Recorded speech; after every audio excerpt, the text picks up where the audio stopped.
ఎక్కడికి వెళ్ళి కొనుక్కొచ్చుకునేది డ్రగ్స్? ఈవిడికి డ్రగ్స్ అసలు ఎక్కడి నుంచి సప్లై అయ్యేదండి?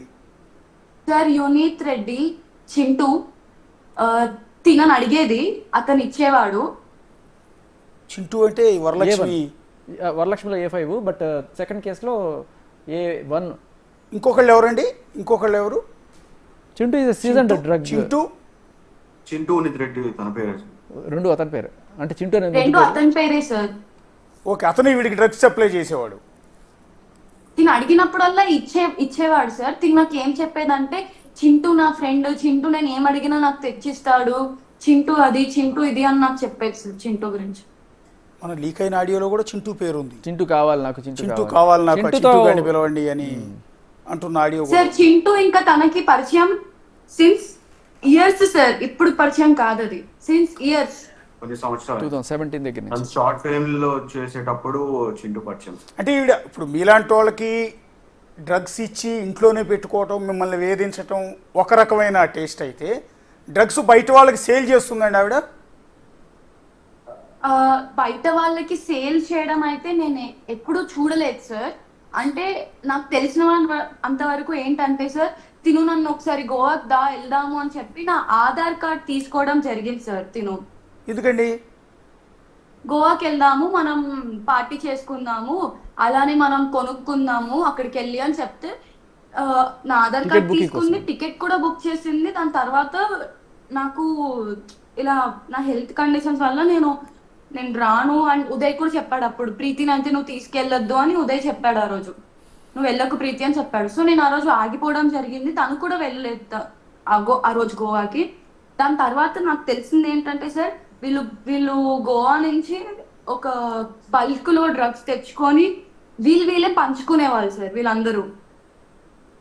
ఓకే, కానీ ఆవిడ డ్రగ్స్ అమ్ముతోంది అని డ్రగ్ పెడ్లర్ కింద ఆవిడ అరెస్ట్ చేశారు కదండి, 3 నెలలేమో. సార్ పెడలింగ్ డెఫినేషన్ అంటే అమ్మడమే కాదు, వేరే వాళ్ళకి ఇవ్వడం కూడా. ఓకే, ఇప్పుడు ప్రీతి గారు, మీరు దాని నుంచి బయటకు వచ్చారు, ఆ దరిద్రం నుంచి, ఆ నరకం నుంచి బయటకు వచ్చారు. మీలాగా ఎంతోమంది అమ్మాయిలు, ఎంతోమంది అబ్బాయిలు ఇట్లా డ్రగ్స్ బారిన పడి జీవితాలు నాశనం చేసుకుంటూ ఉన్నారు. ప్రభుత్వాలకి ఇది ఒక తలనొప్పి అయిపోతుంది. సో వీళ్ళందరికీ ఏం చెప్తారు మీరు? సార్ నేను ఒకటే చెప్తాను సార్, మనం ఏది చేసినా దానికి ఎఫెక్ట్ ఉంటుంది. సో మనం చేస్తున్న దానికి మన బాడీలో ఖచ్చితంగా అది ఎఫెక్ట్ అవుతుంది, అది ఒక్కటి తెలుసుకోండి. ఇప్పుడు ఎఫెక్ట్ అవ్వకపోవచ్చు మీకు, మీరు చేసే కొద్దీ మీరు ఎప్పుడైతే ఆపేద్దామని మీకు తెలుస్తుందో మీ సెల్ఫ్కి, ఆ రోజు మీ బాడీలో అయిన ఎఫెక్ట్, ఇప్పటి వరకు మీరు చేసిన దాని వల్ల మీ బాడీ ఎఫెక్ట్ అయినదంతా మీరు ఏ రోజైతే ఆపుదాం అనుకుంటున్నారో ఆ రోజు మీకు బయటపడిద్ది. కావాలంటే ఇప్పుడు ఎవరైతే డ్రగ్స్ చేస్తున్నారో వీళ్ళందరూ ఉన్నారో, మీ అందరూ వెళ్ళి ఒకసారి కావాలంటే you can go and get your health checkup done and see how much your health is gone also. ఎందుకంటే ఒక అమ్మాయిగా అయితే నేను చాలా సఫర్ అయ్యా. నాకు PCOD ప్రాబ్లమ్స్ వచ్చాయి, నాకు హెయిర్ లాస్ అయ్యేది. నాకు హెయిర్ లాస్ అవుతున్నప్పుడు తను ఏం చెప్పిందంటే, ఇదంతా డ్రగ్స్ వల్ల కాదు ప్రీతి, నీకు పెయిన్లు వచ్చాయి, పెయిన్ కొట్టి నీకు జుట్టు ఊడిపోతుందని చెప్పింది సార్. కానీ అది ఫాల్స్. నేను చాలా అబ్జర్వ్ చేశాను, ఎప్పుడైతే డ్రగ్స్ తీసుకుంటున్నానో అప్పుడే నాకు ప్యాచెస్ గా హెయిర్ ఊడిపోవడం అనేది జరిగింది. నేను ఇవన్నీ అబ్జర్వ్ చేసి నా హెల్త్ ఎఫెక్ట్ అయింది. సో నేను నాకు ఎఫెక్ట్ అయినప్పుడు ఆబ్వియస్లీ అందరికీ ఎఫెక్ట్ అవుతుంది. So I think it is not good thing for a person to take this drugs, because it will effect your mental health, physical health, and even me families గురించి కూడా ఆలోచించండి ఒకసారి. అంటే తల్లో పేలు వస్తే జుట్టు ఊడిపోతుంది, తల్లో పేలు ఉండటం అనేది అసలు మెసేజ్ సహజమే కదా. అంటే డ్రగ్స్ తీసుకోకండి అనే మెసేజ్ కాదు, ఇలాంటి వాళ్ళని ఒక్కళ్ళని మనం లోపలేస్తే కనీసం 100 మంది డ్రగ్స్ బారి నుంచి బయటపడాలి. వచ్చింది అందుకే కదండి. ఇప్పుడు మీ హెల్త్ పాడైపోయిందండి, పాపం మీరు అయినా కూడా మీ బోల్డ్ అంత ఫ్యూచర్ ఉంది, అయినా కూడా ధైర్యంగా వాళ్ళ పోలీస్ స్టేషన్ దగ్గరికి వచ్చారు. చాలామంది మనకెందుకు, మనకు బోల్డ్ అంత ఫ్యూచర్ ఉంది, మనం సొసైటీలో బదనం అయిపోతాం, లేకపోతే మా మీడియా వాళ్ళు, మీరు చెప్తున్నట్టు మా మీడియా వాళ్ళు మీ ఫోటోలు చూపించి మీ జీవితాన్ని నాశనం చేస్తారు. సో ఇలాంటి భయంతో చాలామంది రారు. అయినా కూడా మీరు ఎందుకు వచ్చారు ముందుకి? సార్ ఎందుకంటే ఉదయ్ ఫోన్లో ఫొటోస్ ఇవన్నీ తీసి తను మమ్మల్ని బ్లాక్మెయిల్ చేసింది సార్. ఏవైతే మీకు మీడియాకి ఇచ్చిందో అవే ఫొటోస్తోనే ఫేక్ అకౌంట్ క్రియేట్ అయింది సార్. ఓకే. అవే ఫొటోస్ తో ఫేక్ అకౌంట్ క్రియేట్ అయింది. అప్పుడే నాకు అర్థమైపోయింది తిను నా మీద ఫేక్ అకౌంట్స్ క్రియేట్ చేస్తుంది ఇన్స్టాగ్రామ్ లో. సార్ ఇప్పుడు ఫేక్ అకౌంట్ క్రియేట్ చేస్తుంది, చాలా మంది చూస్తున్నారు సార్. ప్రీతి ఫ్యాన్ పేజ్ అని క్రియేట్ చేస్తే చూడరా సార్ జనాలు.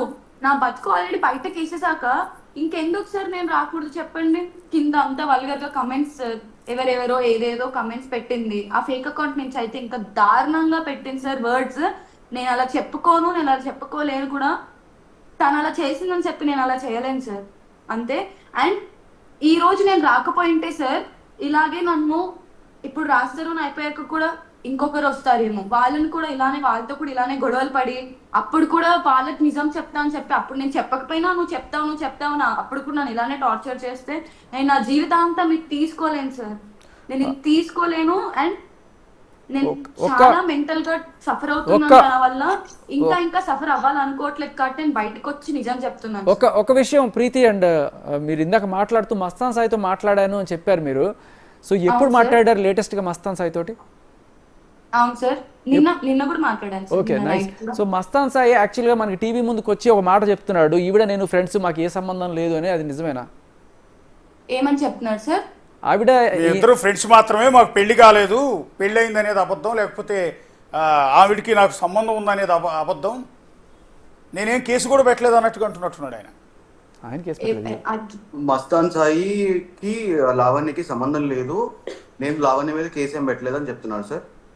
అదే లావణ్య నాకు ఎలాంటి డీలింగ్స్ ఏమి లేవు, మేమేం పెళ్లి చేసుకోలేదు, మా ఇద్దరి మధ్య ఎలాంటి సంబంధం లేదంటున్నాడు, ఎలాంటి రిలేషన్ లేదని చెప్తున్నాడు. లావణ్యకి తనకా సార్? అవునండి. ఆడియో కాలే వచ్చింది కదా సార్. ఆడియో కాలే వచ్చింది అంటే మీకు తెలిసినంత వరకు నిన్న ఫోన్ చేసి చెప్తున్నాం కదా సార్, వాళ్ళిద్దరు కలిసి ఉన్నారని చెప్పి.